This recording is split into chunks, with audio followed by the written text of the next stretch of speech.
ఇది first time నేను రావడం. మన మాస్టర్ సీను అయితే చాలాసార్లు పిలిచారు. ఒకటేమో డిస్టెన్స్ టైం డేట్, కానీ ఈరోజు ఎట్టి పరిస్థితుల్లో రావాలని చెప్పేసి ప్లాన్ చేశారు. మా గణేష్ గారు అండ్ గుండె శ్రీనివాస్ గారు, రండి సార్ మేము ఉన్నాం ఇక్కడ, అన్ని అరేంజ్మెంట్ చూస్తారని చెప్పి వచ్చాం. వచ్చిన తర్వాత ఇక్కడ ఉన్న రెస్పాన్స్ చూసి చాలా హ్యాపీ నాకు, ఎందుకంటే సీనుకి ఇంకా ఒక స్టూడెంట్స్ రావడం ఈరోజు అండ్ ఈ టోర్నమెంట్ సక్సెస్ ఆల్రెడీ ఇది. ఎందుకంటే మాకు మహారాష్ట్ర నుంచి గణేష్ మాస్టర్ గారు చాలా సీనియర్ మాస్టర్ ఈయన.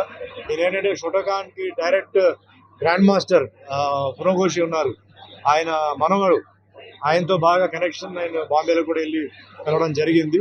ఇలా మంచి అంటే నేను అనేది ఒకటి ఏంటంటే ఇది ఒక మంచి ఆర్గనైజేషన్. షోటోకాన్ చాలా మంది అంటారు, కానీ ఈయన డైరెక్ట్ అఫిలియేషన్ ఉంది, కనెక్షన్ ఉంది. అలాంటి వాళ్ళతో సీను చేయడం అథెంటిక్, జెన్యున్. అండ్ ఈయన కూడా వస్తున్నారు కాబట్టి ఇక్కడ ప్రయారిటీస్ అంటే ఏమి ఉండదు. కొన్ని టోర్నమెంట్లో ప్రయారిటీస్ ఉంటాయి, అలాంటివి ఏమి ఉండదు. స్ట్రైట్ ఫార్వర్డ్గా ఉంటుంది, బాగా జరుగుతుంది అండ్ మంచి క్వాలిఫైడ్ అసోసియేషన్ ఇది. సో ఇక్కడ ఉన్న పిల్లలందరూ ఈ పర్టిక్యులర్ పునఘోషి షోటోకాన్ అంటే ఏదైతే ఉందో వాటిలో కెవిన్ మా గ్రాండ్ మాస్టర్ ఆయన దీంట్లో ఆశీర్వాదాలతో జరుగుతుంది. చాలా సంతోషం. ఇందాక మీకు చెప్పాను, చాలా అవసరం ఆత్మరక్షణ కోసం, అలాగే ఆరోగ్య విషయం కోసం, మహిళల్ని కాపాడడం కోసం.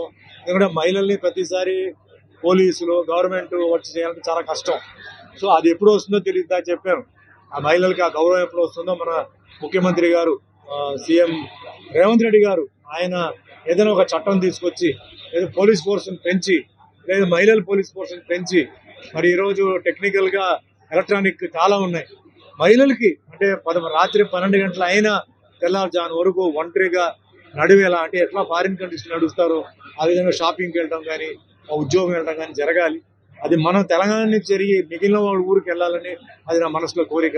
మొన్న కూడా నేను సీఎం గారిని రేవంత్ రెడ్డి కలవడం జరిగింది.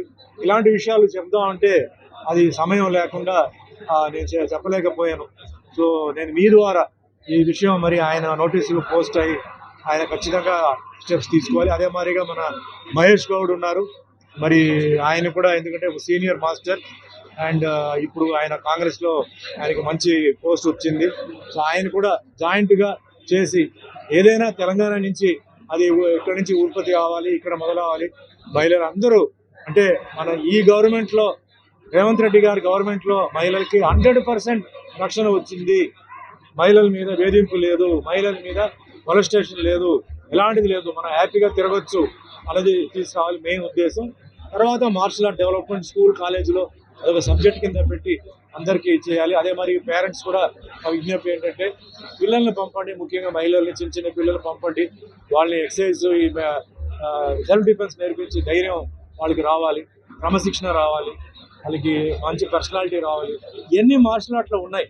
అదే మాదిరిగా నేను ఇందాక కూడా చెప్పానండి, మార్షల్ ఆర్ట్లో మతం, కులం, జాతి అనేది ఉండదు.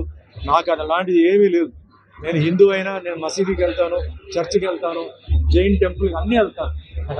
నాకు ఒకటే, మా భారతీయులు అందరూ ఒకటే. అదే ఫీలింగ్ తీసుకురావాలి. మా అందరూ యునైటెడ్గా ఉండాలి.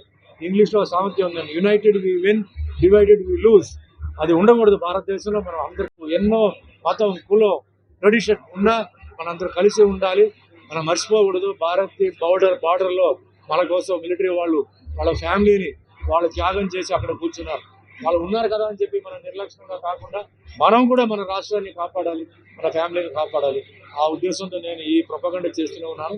మరోసారి ఇక్కడ వచ్చిన మాస్టర్స్ అందరికీ, ముఖ్యంగా గణేష్ గారు చాలా సీనియర్ మాస్టర్, ఆయన మహారాష్ట్రలో చేస్తున్నారు. ఆయన ఇక్కడికి రావడం ఈరోజు ఆయన కొంచెం హెల్త్ కూడా బాగాలేదు, ఆయన రావడం ఆయనకి ధన్యవాదాలు చెప్తూ మరోసారి మన సీను ఇంకా ఉన్నత స్థాయికి ఎదగాలి, ఇంకా మంచి పేరు రావాలి, ఇంకా మంచి మెడల్స్ మన భారతదేశం తీసుకురావాలి. అదే మాదిరిగా మా శ్యామల గణేష్, గుండె శ్రీనివాస్ మంచి మిత్రులు, వాళ్ళకు కూడా వాళ్ళ ఫ్యామిలీ కూడా నేను ధన్యవాదాలు చెప్తూ మీ అందరికీ థ్యాంక్స్. జై హింద్.